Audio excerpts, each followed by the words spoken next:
Other नाज़रीन, मैं सनम एजाज और आप देख रहे हैं प्रोग्राम दिन भर, और आपको बताते चलें प्रोग्राम दिन भर आप तक पहुंचाने में हमारे साथ ताउन कर रहे हैं लज्जत मसाली। और प्रोग्राम दिन भर की शुरुआत से पहले आप सबको ईद की बहुत बहुत मुबारकबाद। रब कायनात से दुआ है कि ईद आप हम सब के लिए खुशियों का, मसरत का पैगाम लेके आए। और ईद के हवाले से जहां तैयारियां मुकम्मल हो चुकी हैं, कल सुबह इंशाल्लाह सब ईद नमाज के लिए निकल जाएंगे, ईद नमाज पढ़ेंगे, उसके बाद कुर्बानी का जो फरीज़ा वो अंजाम देंगे। लेकिन इस सब के बीच में ज़रूरी आप अपने पड़ोसी को याद रखें, अपने रिश्तेदार को याद रखें।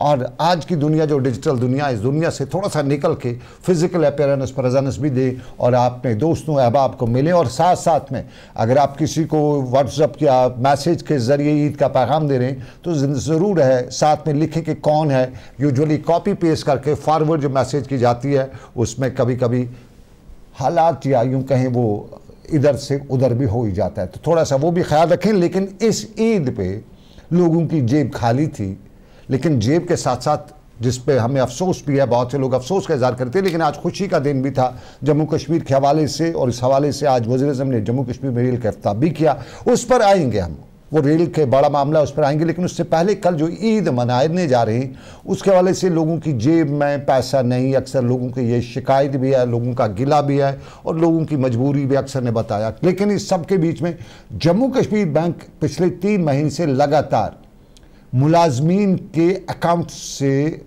या जो लोन है उसकी इंस्टॉलमेंट्स और डबल इंस्टॉलमेंट्स विड्रा कर रहा है। और यूं किसी के अकाउंट में अगर तनख्वाह उसकी 30,000 आई है, उसको 15,000 लोन है, वो 15,000 बचत रखता था महीने पे और उससे वो अपना कर्ज या घर चलाता था। ये लगातार तीसरे महीने डबल इंस्टॉलमेंट निकालने से लोगों में एक बदगुमानी जो पहले से ही जम्मू कश्मीर बैंक के तय पैदा हुई थी उसमें इजाफा हुआ है। पिछले 4 सालों से लगातार जम्मू कश्मीर बैंक, जिसका मंशूर या जिसका दावा कि वो खिदमत करता है, खुददारी करता है, 4 सालों से खिदमत के हवाले से ज़ीरो है और खुददारी तो नज़र आती नहीं है। अगर खुददारी होती तो इस तरह से लोगों को परेशान नहीं करना। आज श्रीनगर में पीडीपी के लीडर ने भी प्रोटेस्ट किया और पीडीपी के लीडर ने श्रीनगर में ज़ोहेब मीर ने आज प्रोटेस्ट करते हुए बताया कि आखिर ये जम्मू कश्मीर बैंक कर क्या रहा है और उसका किसके हाथ में ये सब कुछ सिस्टम चल रहा है।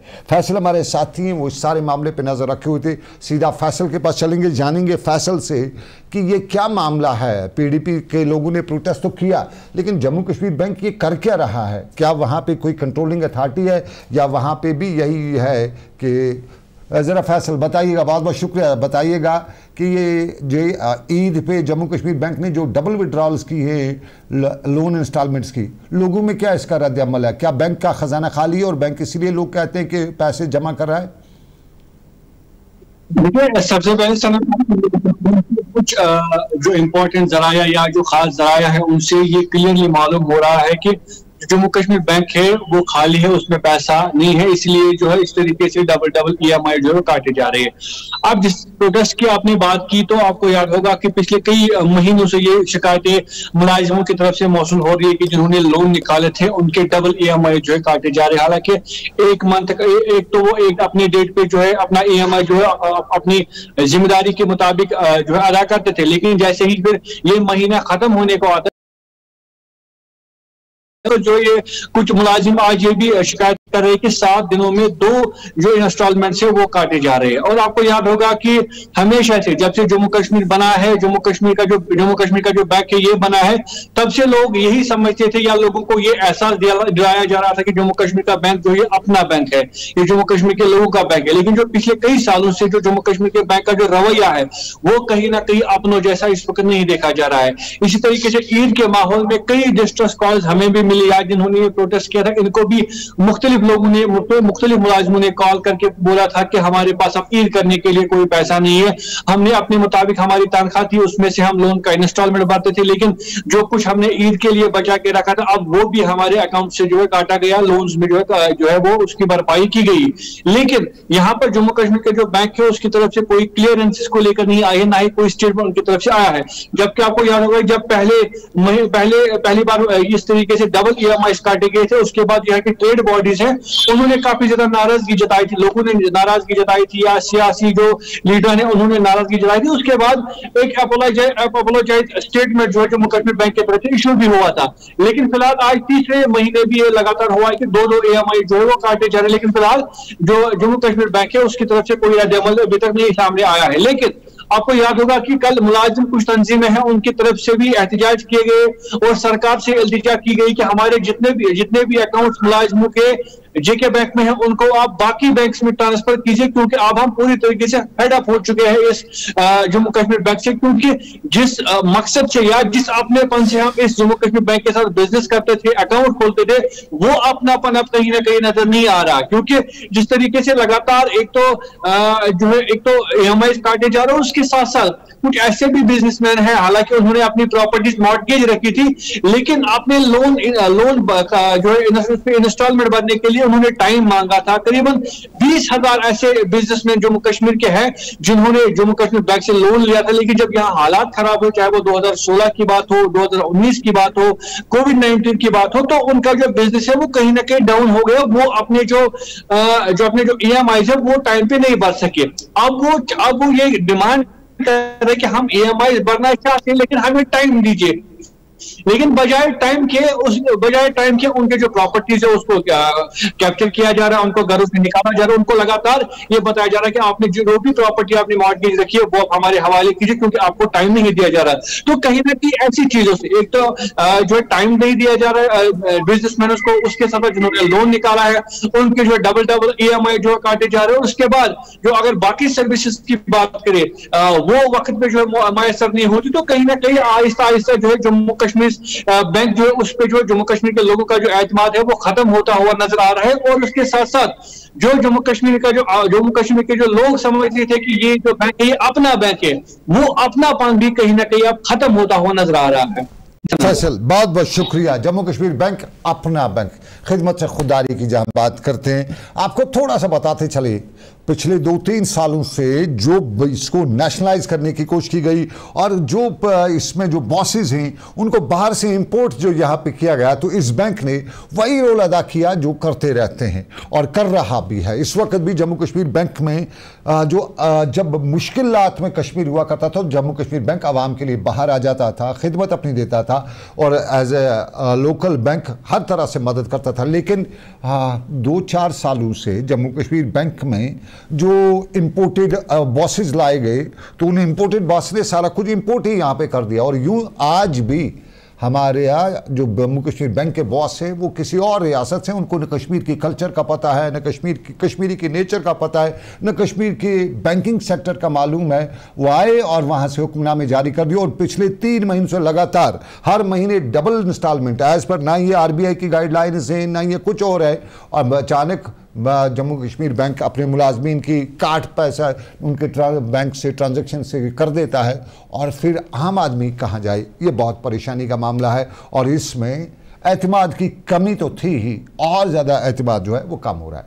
लेकिन ये तस्वीर का एक रुख है। अब ज़रा दूसरी तस्वीर के रुख, जहाँ एतमाद पैदा किया गया है और ये एतमाद पैदा करने की कोशिश वज़ीर-ए-आज़म नरेंद्र मोदी ने आज की, जब उन्होंने दुनिया के सबसे ऊंचे रेलवे पुल का इफ्तिताह किया। और इस पुल का इफ्तिताह करने के बाद अब ट्रेन टू कश्मीर थ्रू हो जाएगी। और इसी ट्रेन टू कश्मीर के दौरान, आज इस प्रोग्राम के दौरान कुछ दिलचस्प नज़ारे भी थे। मरकज़ी वज़ीर भी थे और ख़ुद वज़ीर-ए-आज़म इस रेलवे पुल पर कौमी तिरंगा लेके पैदल भी चले। और उसके साथ साथ जम्मू कश्मीर के लेफ्टिनेंट गवर्नर मनोज सिन्हा और वज़ीर आला उमर अब्दुल्ला भी मौजूद थे। सभी ने अपनी तकारीर के दौरान जम्मू कश्मीर की बात की, लेकिन वज़ीर-ए-आज़म ने आज अपनी तकरीर में पाकिस्तान का नाम भी लिया, जम्मू कश्मीर में तरक्की की बात भी की। लेकिन एक उम्मीद जो जम्मू कश्मीर के अवाम को थी कि जो पिछले दिनों हिंदुस्तान पाकिस्तान के दरमियान जंग हुई है और उस जंग के दौरान नुकसान जो हुआ है, अमवात जो हुई है, उनकी रिहेबिलिटेशन के लिए जो पैकेज की बात ज़रूरत है, उस हवाले से लोगों को आज उम्मीद थी कि शायद कोई बड़ा ऐलान होगा, लेकिन हुआ नहीं। क्या मामला है वो भी हम जानेंगे और साथ साथ में क्या कुछ सूरत है। हमारे साथी मुदस्सिर हैं और मुदस्सिर इस पूरे मामले को कवर कर रहे थे, उनके पास। मुदस्सिर, बहुत बहुत शुक्रिया। रात 9 बजे आपने थोड़ा सा तफसील बताई थी, ज़रा और विस्तार से और तफसील से बताइएगा कि वज़ीर-ए-आज़म ने पाकिस्तान का नाम भी लिया, रेलवे के विकास की बात की, दृष्टि की बात की और विराट की बात की, लेकिन जो LOC पे गोलाबारी हुई, जिसमें पुंछ, जिसमें रजौरी, जिसमें डोडा, जिसमें कश्मीर का उड़ी, जिसमें टंगडार या बॉर्डर के बाकी इलाकों के लोगों की जान माल का नुकसान हुआ, उस हवाले से पैकेज की कोई उम्मीद थी? उसके बारे में क्या क्यों नहीं कोई बात हुई? क्या ये प्लीड नहीं किया गया केस?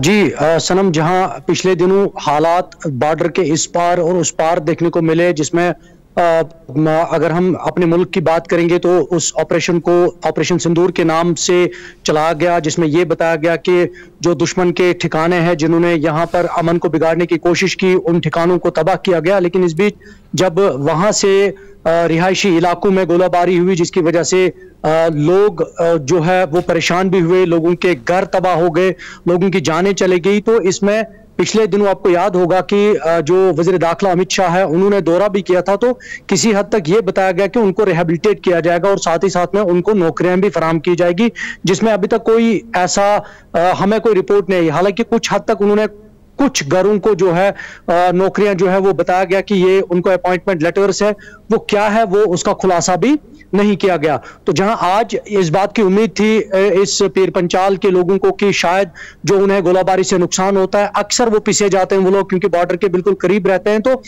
उनके लिए कोई ऐसी पॉलिसी अभी तक नहीं लाई गई है। और जो पैकेज का नाम आप बता रहे हैं, उस पैकेज को भी वहां पर कोई नाम नहीं दिया गया। ये शायद इस वजह से होगा कि इलाका जो है उसको नेगलेक्ट किया जा रहा है, वहां से कोई सियासी आवाज जो है वो सामने उभर कर नहीं आ रही है, जिन्होंने इस आवाज को दबा कर रखा।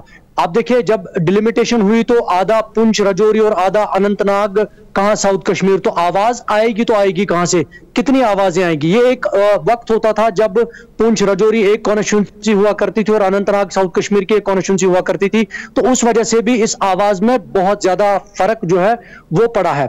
जहां आपने आज इस प्रोजेक्ट की बात की जो अवाम के नाम वक्फ हुआ, एक जानिब अगरचे 43,800 करोड़ रुपयों की लागत से मुकम्मल हुए इस प्रोजेक्ट को अवाम के नाम वक्फ किया गया, जिसमें दुनिया का सबसे ऊंचा रेलवे पुल भी शामिल है, जहां वजीर आजम ने खुद कौमी परचम हाथ में लेकर कुछ हद तक वो चले और वो लहराया भी, और ये सबूत दिया कि ये विकसित भारत की तरफ एक और नया कदम भी है, जिससे अवाम भी खुश दिखाई दे रहे हैं। तो वहीं आज उन्होंने दूसरी जानिब 46,200 करोड़ रुपए की लागत से नए प्रोजेक्टों का भी जो है इफ्तिताह किया, जिनमें अगर हम बात करें Shri Mata Vaishno Devi institute of medical excellence Katra की बात करेंगे, रफियाबाद कुपवारा टंगडार छमकूट सड़क जो पैकेज 1 है उसकी बात करेंगे, शोपियान बाईपास नेशनल हाईवे 444 की बात करेंगे, और संग्रामा चौक जो फ्लाईओवर है और बेमना चौक में जो फ्लाईओवर है उसकी बात करेंगे। तो ये यूं कहा जाए 46,200 करोड़ रुपए की लागत से अब नए प्रोजेक्ट जो है उन पर काम किया जाएगा, जो आने वाले वक्त में जो है उन पर काम शुरू होगा और मुकम्मल होंगे। आज की बात जहां हम करेंगे तो इसमें सभी लोगों ने वहां तकरीर तो की, आपने तकरीर सुनी होगी, वजीर आला उमर अब्दुल्ला साहब ने भी तकरीर की और वजीर आजम ने भी तकरीर की। वजीर आजम ने अपने लफ्जों में ये कहा कि ये प्रोजेक्ट जो है ये ख्वाब था 130 सालों का और ये मुकम्मल हो गया है। उमर अब्दुल्ला साहब ने भी ये कहा कि कई दहाइयों से ये ख्वाब था, लेकिन किसी भी जगह पर ये जरूरी होता है, देखिए इसमें जरूर ये बताना होता है कि किस सरकार में किसकी क्या अचीवमेंट रही है। तो ये अब खुद जो है कांग्रेस को सामने आना पड़ा और उन्होंने अपना जो है स्टेटमेंट एक जारी किया है। जयराम रमेश ने, जो कि मेंबर पार्लियामेंट भी है और कांग्रेस के जनरल सेक्रेटरी, उन्होंने तारीख के हिसाब से, दिन के हिसाब से, किलोमीटर के हिसाब से ये बताया कि कब कब जो है मनमोहन सिंह की सरकार थी और कब कब जो है कितनी माइलेज इसमें कवर हुई है जिस पर ट्रेन चलाई गई। अगर आप चाहेंगे तो मैं वो लोगों को बताना चाहूंगा। इस पहुंच गया है। मुझे ये बताइए, वजीर आजम ने अपनी तकरीर के दौरान न स्टेटहुड की बात की न कुछ और की बात की। उमर अब्दुल्ला ने बड़ा बोला था, तो स्टेटहुड के हवाले से कोई गुफ्तशनीद हो रही है कहीं पे कि क्या होगा? या उमर अब्दुल्ला ने जिस तरह बताया कि मैं डिमोट हुआ हूं और एलजी साहब मनोज सिन्हा ही प्रमोट हुए, क्या इस हवाले से कोई बात हुई? जी बिल्कुल नहीं। जब उन्होंने अपनी तकरीर शुरू की तो उन्होंने तारीफें तो बहुत की सरकार की, लेकिन उन्होंने कहीं पर यह नहीं कहा कि जो 370 हटाए जाने के बाद मरकजी सरकार ने जम्मू कश्मीर के आवाम के साथ वादे किए थे, उन वादों पर खरा उतरने के लिए सरकार ने अब तक क्या किया। अगर on the floor of house ये कहा जाता है कि हालात बेहतर होंगे, उसके बाद जो है जम्मू कश्मीर को रियासती दर्जा जो है बहाल किया जाएगा। अब इससे बेहतर हालात क्या हो सकते हैं? देखिए, सिर्फ 1 महीना मुकम्मल हो चुका है पहलगाम जो अटैक हुआ, उसके बाद वजीर आजम का दौरा जो है जम्मू कश्मीर में होता है, तो इससे बढ़कर हालात बेहतर जो है क्या और हो सकते हैं। ये एक अच्छा मौका है आज अगर वज़ीर आज़म साहब यहाँ इस प्लेटफॉर्म से ये ऐलान करते कि जम्मू कश्मीर को रियासती दर्जा बहाल किया जाएगा, लेकिन वो चीजें नहीं हुई। वहीं अगर हम उमर सरकार की बात करेंगे तो ये बातें बिल्कुल ठंडे बस्ते में पड़ गई है।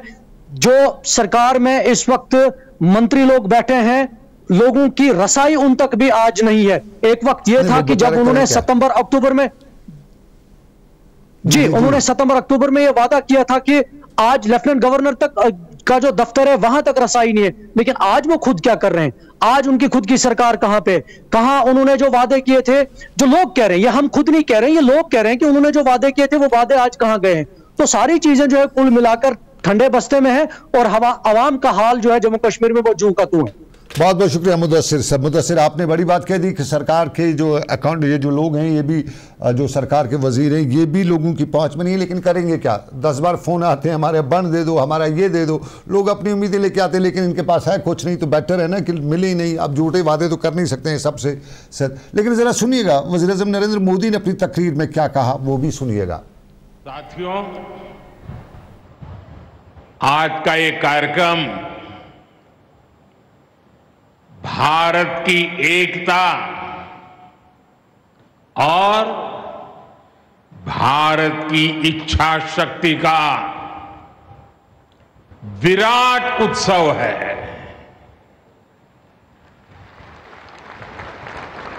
माता वैष्णो देवी के आशीर्वाद से आज वादी कश्मीर भारत के रेल नेटवर्क से जुड़ गई है।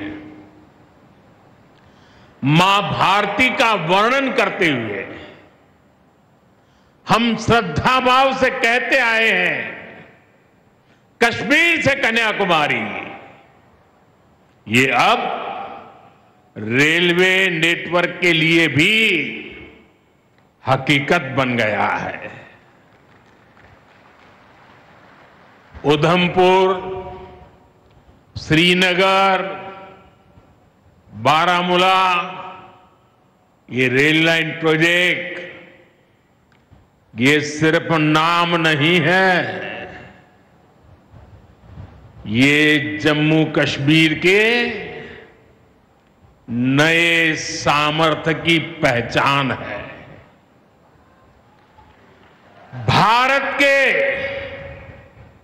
भारत के नए सामर्थ्य का जयघोष है। थोड़ी देर पहले मुझे चिनाब ब्रिज और अंजी ब्रिज वज़ीर आज़म नरेंद्र मोदी और वज़ीर आज़म के इसी मंच पे कटरा में एक अवामी जलसे से खिताब करते हुए वज़ीर आज़म ने जम्मू कश्मीर के इस बड़े प्रोजेक्ट की बात की। लेकिन बहुत से लोगों को उम्मीद थी कि जम्मू कश्मीर के पैकेज की बात होगी, जम्मू कश्मीर में पॉलिटिकल पैकेज की बात होगी, ख़ासतौर पे जो स्टेटहुड की बात है, जिसके लिए नेशनल कॉन्फ्रेंस और जम्मू कश्मीर के बहुत से लोग बताते रहते उसकी बात, लेकिन हुई नहीं। ताम उमर अब्दुल्ला ने कैसे क्या कुछ अपना रद्द-ए-अमल दिया, कैसे बताया कि प्रमोशन तो सिर्फ मनोज सिन्हा की हुई है, मैं तो डिमोट हुआ हूँ। रेल के कोई बड़े प्रोग्राम हुए तो कहीं ना कहीं मेरी खुशकिस्मती रही है कि उनके साथ मुझे जुड़ने का मौका मिला। पहली बार जब अनंतनाग रेल स्टेशन का इनॉग्रेशन हुआ, उसमें जब बानिहाल रेल टनल खुला उसमें, और मेरी शायद पहली हुकूमत का आखिरी प्रोग्राम ठीक इसी जगह आपके साथ 2014 में। और इत्तेफाक की बात यह है वज़ीर आज़म साहब, 4 आज भी इस स्टेज पे आपके साथ बैठे हैं। आप उस वक्त पहली मर्तबा वज़ीर आज़म बने थे, इलेक्शन के ठीक बाद आप यहाँ आए और आपने माता की कृपा से यहाँ कटरा रेलवे स्टेशन का इनॉग्रेशन किया। उसके बाद लगातार 3 बार इलेक्शन जीत के आप वज़ीर आज़म इस मुल्क के बने रहे। आपके साथ आपके MOS PMO doctor Jitendra Singh साहब, वो भी उस प्रोग्राम में मौजूद थे। यहाँ तक कि हमारे माननीय लेफ्टिनेंट गवर्नर साहब मनोज सिन्हा साहब उस वक्त MOS रेलवेज़ की जिम्मेदारी संभाले हुए थे जब यहाँ कटरा रेलवे स्टेशन का इनॉग्रेशन हुआ। और ख़ुद मैं वज़ीर आला के तौर पे मनोज सिन्हा साहब की अगर आप देखें तो माता की कृपा से प्रमोशन हुआ, मेरी अगर आप माने तो थोड़ा सा डिमोशन हुआ। मैं रियासत का वज़ीर आला था, अब यूटी का वज़ीर आला हूँ, लेकिन मान के चल रहा हूँ कि इसको दुरुस्त होने में अब ज़्यादा देर नहीं लगेगा और आप ही के हाथों जो है दोबारा जम्मू कश्मीर को जो है रियासत का दर्जा हासिल होगा। वज़ीर आज़म साहब, इस रेल के ख्वाब बहुत लोगों ने देखे, यहाँ तक कि कश्मीर को बाकी मुल्क के साथ जोड़ने का ख्वाब अंग्रेज़ों ने भी देखा था, लेकिन वो पूरा कर नहीं पाए। उनका ख्वाब था कि माता की कृपा से प्रमोशन अगर हुआ तो मनोज सिन्हा का, मैं भी उम्मीद से हूँ, इंतज़ार में हूँ और शायद हो जाए, बहुत जल्द हो जाए। लेकिन आज मनोज सिन्हा ने भी अपनी तकरीर की और मनोज सिन्हा ने अपनी तकरीर में बताया कि अब वन नेशन का जो ख्वाब है कश्मीर टू कन्याकुमारी, जो श्यामा प्रसाद मुखर्जी का ख्वाब था, वो पूरा हुआ है। मरकज़ी वज़ीर भी हम मौजूद थे और मरकज़ी वज़ीर ने भी जम्मू कश्मीर में इस सारे प्रोजेक्ट के हवाले से तब बताया। और आपको नाज़रीन बताएं कि ये मुद्दा हमारा आज का दिन भर में इतना ही। आप सबको हमारी तरफ से ईद की बहुत बहुत मुबारकबाद और हम दुआ करते हैं कि रब्बे कायनात आपके लिए खुशियों का पैगाम लाए। आप तक ये प्रोग्राम पहुंचा रहे थे लज़्ज़त मसाले, और लज़्ज़त मसालों की तरफ से अहले इस्लाम को ईद मुबारक। हमारे साथी मुख्तार अहमद, सईद रूफ फारूकी, मीर हलाल हंजूरी और माब दौलत यानी सनम एजाज की तरफ से आप सबको ईद की बहुत बहुत मुबारकबाद। मेरे पैनल प्रोड्यूसर जाहिद, उनकी तरफ से भी आप सबको ईद की बहुत बहुत मुबारकबाद। रिजवान, सुल्तान, साहिल, बाबर खान, इकरा, ये हमारे डेस्क पे हैं और उनकी तरफ से सबको ये ईद मुबारक। और जिस तरह मुझे मेरे रिपोर्टर्स बता रहे हैं, जिस तरह अभी फैसल थे, उसके साथ साथ अभी मुदस्सिर थे, नदीम हैं, पुलवामा से हमारे नुमाइंदे हैं, डोडा में हैं, कश्तवाड़ में इशरत भट्ट हैं, जम्मू में अन्य ये हैं हमारे साथी अमित कुमार, उसके साथ साथ सोपोर है, कुपवारा है। इस तरह स्वादी कश्मीर के हर ज़िले में हमारे नुमाइंदे जो हैं, उन सब की तरफ से आपका सबको ईद की बहुत बहुत मुबारकबाद। रब कायनात से दुआ है कि ये ईद हमारे लिए खुशियों का पैगाम लेके आए और कल जो आप ईद मनाएंगे इसमें ख्याल रखिएगा और बच्चों से ख़ास तौर पर अपील कि पटाखे नहीं फोड़िएगा। तो ये था हमारा आज का दिन भर, इतना ही। उम्मीद है आपको ये प्रोग्राम पसंद आया होगा। रखिएगा ख्याल अपना। अल्लाह हाफिज़।